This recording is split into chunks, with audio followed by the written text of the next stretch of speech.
1775. The American Revolutionary War began as the American colonies sought to detach from England and its oppressive monarchy. Though many reasons are cited for the revolution, one in particular sticks out as a prime cause: that King George III of England outlawed the interest-free, independent currency the colonies were producing themselves, in turn forcing them to borrow money from the Central Bank of England, immediately creating economic hardship and despair. In the words of Peter Cooper, former vice president of the New York Board of Currency, after Franklin had explained the British government as the real cause of prosperity, they immediately passed laws forbidding the payment of taxes in that money. This produced such great inconvenience and misery to the people that it was the principal cause of the Revolution. In 1783, America won its independence from England. However, its battle against the central bank concept and the corrupt, power-hungry mentality associated with it had just begun. So what is a central bank? A central bank is an institution that issues and regulates the currency of an entire nation. Based on historical precedent, the typical powers inherent in central banking practice include the control of interest rates and the expansion and contraction of the money supply itself. Now, the central bank does not simply issue money to the government, it loans it to them with interest. Then, through the mechanisms of increasing and decreasing the supply of money, the central bank essentially regulates the value of the currency issued. It is critical to understand that the entire structure of this system can only produce one thing in the long run: debt. It doesn't take a lot of ingenuity to figure this scam out, for nearly every single dollar produced by both the central bank and its regulated commercial banks is loaned at interest. That means every dollar produced is actually the dollar plus a certain percentage of debt based on that dollar. And since the banking system has the monopoly of the production of the currency, and they loan each dollar out with an immediate debt attached to it, where does the money to pay for the debt come from? It can only come from the banks again, which means the banking system has to perpetually increase its money supply to temporarily cover the outstanding debt created, which in turn, since that new money is loaned out at interest as well, creates even more debt. The end result of this system is essentially slavery, for it is technically impossible for a government, and thus the public, to ever come out of the self-generating debt.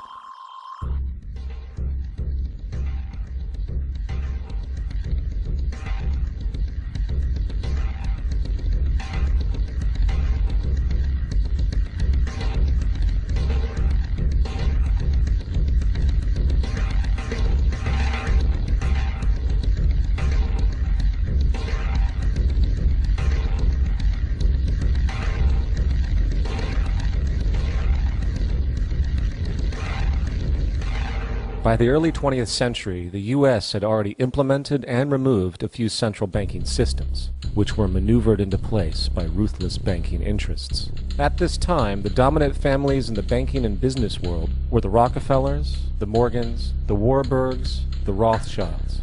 And in the early 1900s, they sought to push, once again, legislation to create another central bank.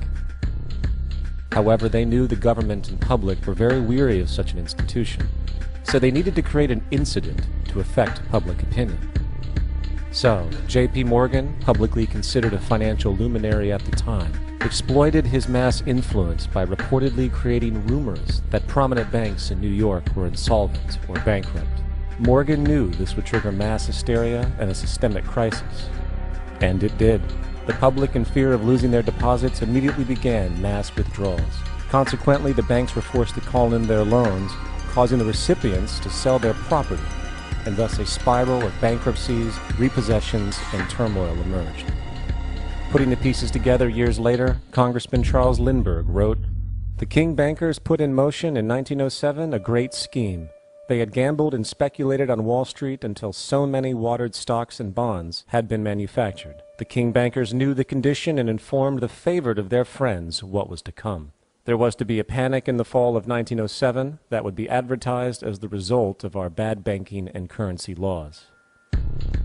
The Panic of 1907 led to a congressional investigation headed by Senator Nelson Aldrich, who had intimate ties to the financial powers and later became part of the Rockefeller family through marriage.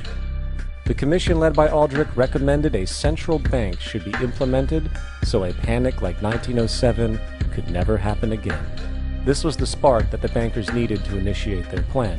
And in 1910, a secret meeting was held at a J.P. Morgan estate on Jekyll Island off the coast of Georgia. It was there that the central banking bill called the Federal Reserve Act was written.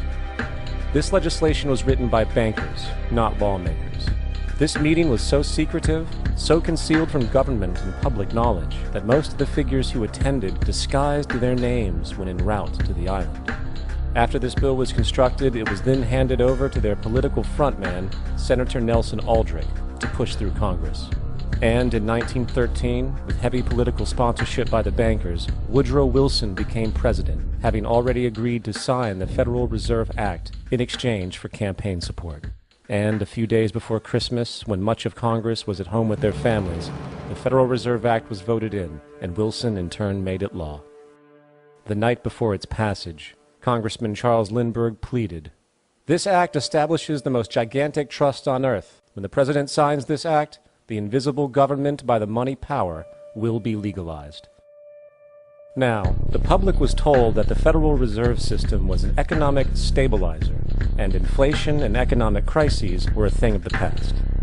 Well, as history has shown, nothing was further from the truth. The fact is, the bankers now had a streamlined machine for economic manipulation.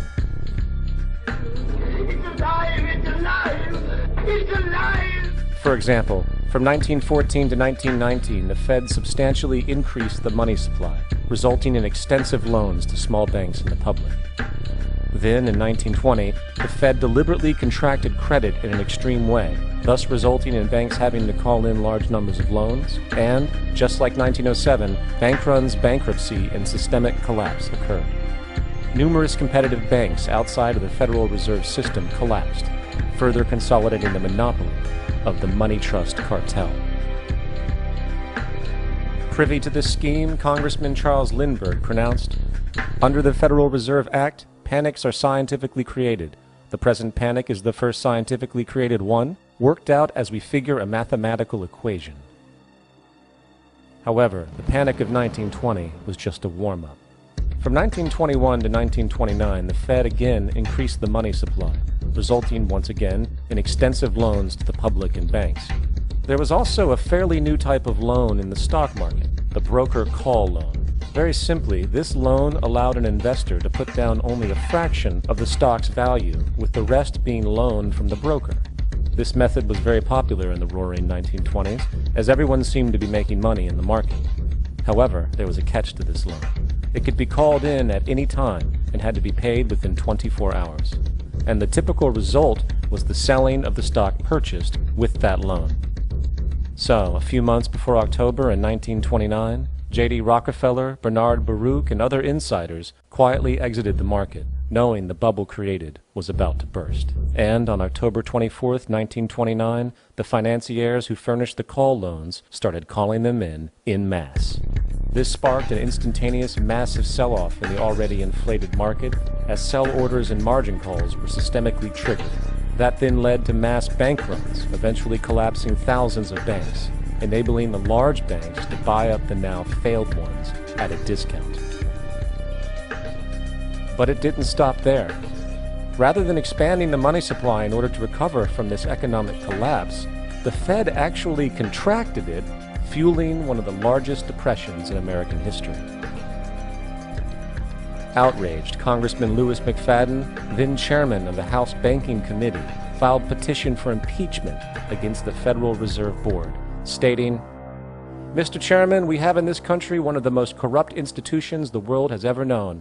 I refer to the Federal Reserve Board and the Federal Reserve Banks. This evil institution has impoverished and ruined the people of the United States and has practically bankrupted our government. It has done this through the defects of the law under which it operates, through the maladministration of that law by the Federal Reserve Board, and through the corrupt practices of the moneyed vultures who control it." Now, having reduced the society to squalor, it was then decided that the gold standard should be removed. In order to do this, they needed to acquire the remaining gold in the system. So, under the pretense of helping to end the Depression, came the 1933 gold seizure, Under the threat of imprisonment for 10 years, everyone in America was required to turn in all gold bullion to the Treasury, essentially robbing the public of what little real wealth they had left. And at the end of 1933, the gold standard was abolished. If you look at a dollar bill before 1933, it says it is redeemable in gold. You look at the dollar bill today, it says it is legal tender, which means it is backed by absolutely nothing. The only thing that gives our money value is the public faith and how much of it is in circulation. Therefore, the power to regulate the money supply is also the power to regulate its value, which is also the power to manipulate and control entire economies.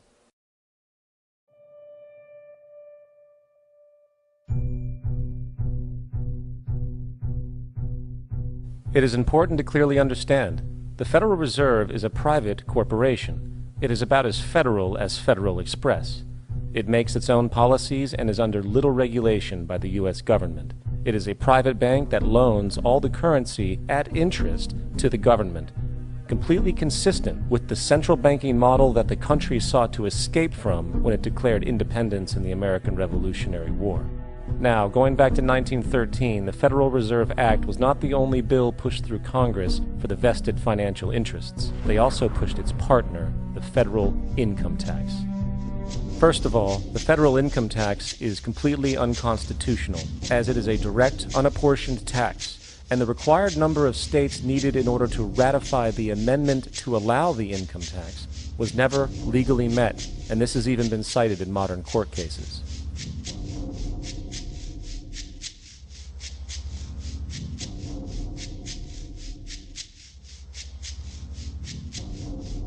Second, at the present day, roughly 25% of the average worker's income is taken from them via this tax. That means you work 3 months out of the year to fulfill this tax obligation. And where does that money go?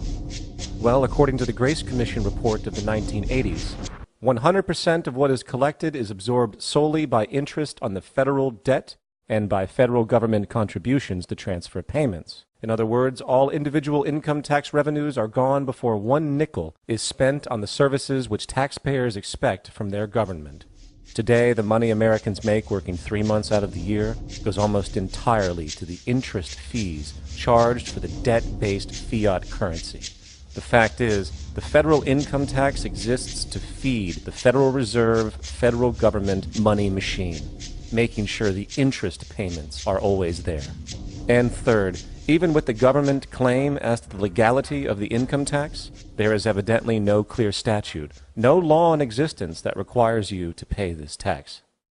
I really expected that, of course, there's a law that you can point to in the law book, the code, that requires you to file a tax return. Of course there is. I was at that point where I couldn't find the statute that clearly made a person liable, at least not me and most people I know. And I had no choice in my mind except to resign. Based on the research that I did throughout the year 2000 and that I'm still doing, I have not found that law. I've asked Congress, we've asked a lot of people in the IRS commissioners, helpers. They can't answer, because if they answer, the American people are going to know that this whole thing is a fraud. I haven't filed an federal income tax return since I left. I have not filed a tax return since 1999.